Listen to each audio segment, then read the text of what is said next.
Yo, what's up guys? It's Noah here, and in today's video, I'm going to be talking through a couple player props I like on Prizepicks for the NBA slate on Thursday, December the 29th. We got 6 games tonight, so a decent sized slate for Thursday. I got 2 player props I want to share with you guys in this video. As always, we're going to talk through these 2 picks. We're going to share why I like them. Before we do get started with the video though, if you guys enjoy these Prizepicks videos, if they help you out, please hit that like button down below, hit that subscribe button if you have not yet. If you guys are new to the channel, if you have not checked out Prizepicks yet, make sure to sign up over there. Use my promo code Noah. You will get your first deposit matched up to $100 when you do sign up with my promo code. And I do want to recap our 2 plays from yesterday that we gave out in yesterday's video. Gave out 2 picks in yesterday's video. Went 1 for 2, so unfortunately, again, we did not cash our 2-pick entry. We did hit the over on Kevin Durant's fantasy score. Kevin Durant had a really good game against the Hawks. I think he finished with well over like 50 fantasy points, and we needed 45.5 from him. KD's been, he's been money for us so far this year. When I've taken his props. Unfortunately, though, the play that missed was Jordan Poole's over assist, 4.5. I felt really good about that play. I liked Poole's chances of getting 5 assists, especially with him having the ball in his hands so much. But I was watching a lot of the game. Poole just really wasn't passing too much. When he did make some passes, his teammates weren't making shots. I think he only finished with 1 assist, and he played his normal 35, 36 minutes. So that was tough, man. I probably should have took a look and see like how many potential assists Jordan Poole had yesterday, because that was something that I did want to look at. So I'm going to pull that up real quick. Let's see.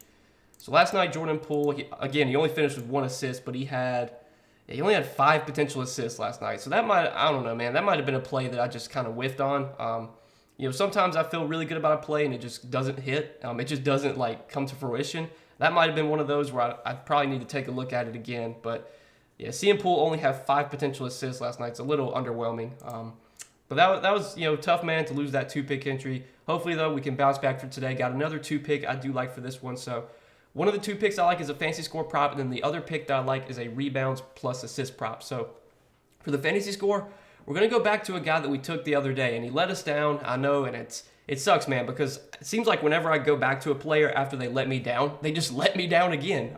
Because I went back to Paolo Banchero last night. I took his over on points in a really good matchup against Detroit, and he played terribly. Took his over on points the day before that, and he was the taco that day as well. Jared Allen's fantasy score, we took that the other day. He came up just short, finished like 2 fantasy points short. Man, once again, I think this line's a little bit too low, and it's a really good matchup as well against the Pacers. So I do like Jared Allen to go over 30.5 fantasy points today. You look over his last 5 games, he's gone over this in 3 out of 5. Last game against Brooklyn, that was the day that we took his fantasy score. I'm pretty sure the line that day was at 30.5 as well. And he finished with 28.7, so he came up just short. Game against Toronto was kind of a tougher matchup, only had 23.9 fantasy points in that game, so we'll kind of give him a pass there. But when you look at this matchup against the Pacers, it's definitely a good one. The Pacers this season have been playing at a relatively fast pace. They're 6th in pace this season. The Cavs have been a really slow-paced team. Cleveland's 29th in pace. So this is a big-time pace-up spot for the Cavs. And when you look at the Pacers and how they rank versus the center position, they've given up the 4th most fantasy points to centers this year, only behind the Hornets, Jazz, and Lakers. So the matchup's really good for Jared Allen. These teams have already faced once this season. Somehow, Jared Allen played like massive minutes and had a terrible game, which obviously you don't love to see that. He did play, last time they played the Pacers, he played 39 minutes, only had 16 fantasy points in 39 minutes. So that was a really bad game from him. But he's faced the Pacers multiple times before that, and he's had some really good games against them in the past, for what it's worth.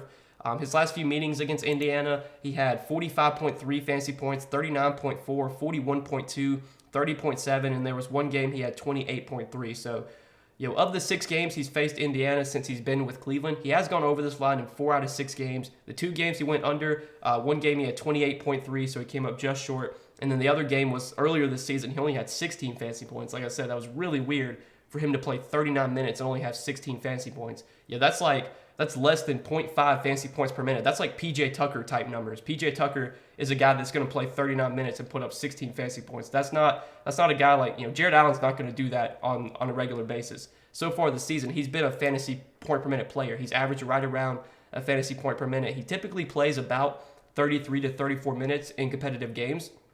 So if we get, 32, 33, 34 minutes from Jared Allen today, and he averages around a fantasy point per minute, which is what he usually averages on the season, that should project him for like 32, 33, 34 fantasy points. And we could even, boost his per minute production a little bit in this matchup because it is such a favorable matchup for centers. We've seen a lot of centers have big games against the Pacers this season. So I really like this spot for Jared Allen. I think this projection definitely is a little bit too low. I know he let us down the other day, and if he lets us down again, then, oh well. But when it comes to like DFS, betting player props, you got to have a short memory, man. You can't let emotions dictate your decisions. If you feel like it's a good bet, you just kind of have to make it. Even if a guy burns you, he burns you. It is what it is. You just move on to the next day. So even though Jared Allen, burned us the other day, I like going back to his fantasy score here. 30.5, I think, is a little bit too low, especially for this really good matchup against Indiana. And another thing I looked at, I mentioned this in my last video. So, some of the games that Jared Allen has gone under this season have been like because of blowout or maybe foul trouble. When he's played his normal minutes, so he's played 32 plus minutes in 18 games this season. He's gone over this line in 13 out of those 18 games. So normally when he gets his normal minutes, he's going to go over this fantasy score. The only games he went under, he was really close. Like he had 30 against Toronto, he had 28.2 against Boston, he had 23.3 against Golden State, only had 21.1 against Sacramento, and then obviously that game against Indiana earlier this season, he had just 16. But every other game, all those other 13 games, he's had more than 30.5 fantasy points when he's played 32 minutes or more. And like I said earlier, he averages right around 32, 33 minutes per game.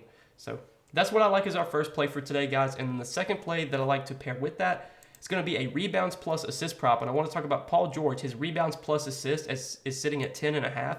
And I like this over as well. Now, Paul George this season, when it comes to rebounding, when it comes to assists, he's a guy that typically can get rebounds and assists, regularly. He usually averages around 6 rebounds and around 5-6 assists per game.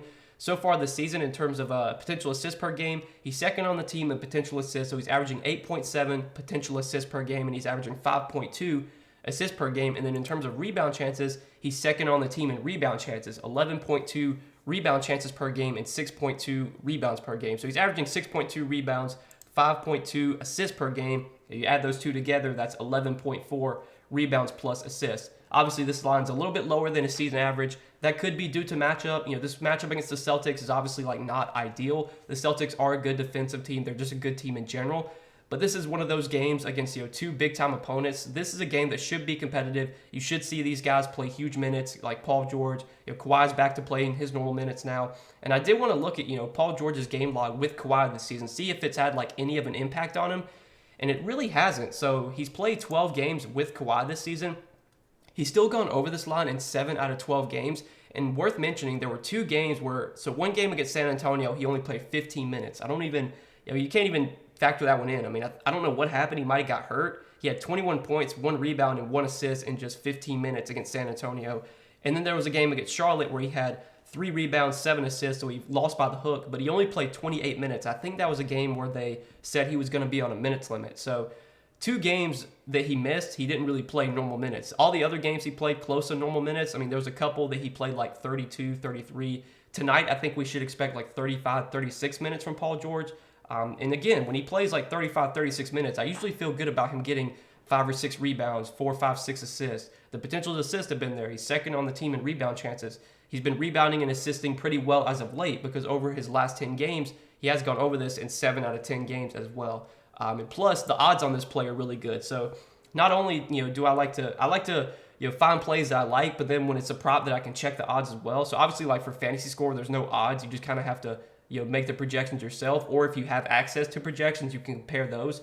But when I found a prop that I really like, and then I go and check the odds, and the odds are good as well, that's just the cherry on top. So right now on DraftKings Sportsbook, Paul George's over 10.5 rebounds plus assists is currently sitting at -140. So anytime you can find a prop that's -140, -145, -150, anything better than that, higher juice than that, usually always going to be a good bet on Prizepicks. Because again, on Prizepicks, you're not having to lay juice. It's just it's the same payout no matter what props you take. So if you can find picks that have better odds to hit, you're not having to worry about laying that juice on a sports book like you normally would. On Prizepicks, it's all a fixed payout. So 10.5 rebounds plus assists for Paul George. Give me the over here. I like these as our 2 picks for today, guys. Kind of taking a first look at the board right now when I'm making this video. I will be sharing a few more plays for today over on Patreon, though.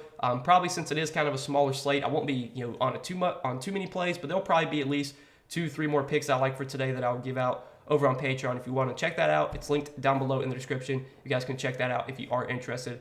But I do wish you guys the best of luck on the slate. I hope you enjoy your Thursday night. Hopefully we can all make some money tonight. If you guys did enjoy this video though, hit that like button, hit that subscribe button if you have not yet. And again, if you are new to Prizepicks, if you have not checked them out, if you bet player props on a sports book or any other site and you want to give Prizepicks a try, make sure to sign up with my promo code NOAH. You will get your first deposit matched up to $100 when you do sign up with my promo code. But good luck on the slate, guys. Thanks for watching the video. As always, hopefully we can cash these two picks, make a little bit of money tonight. But good luck, guys. We'll see you in the next video. Peace.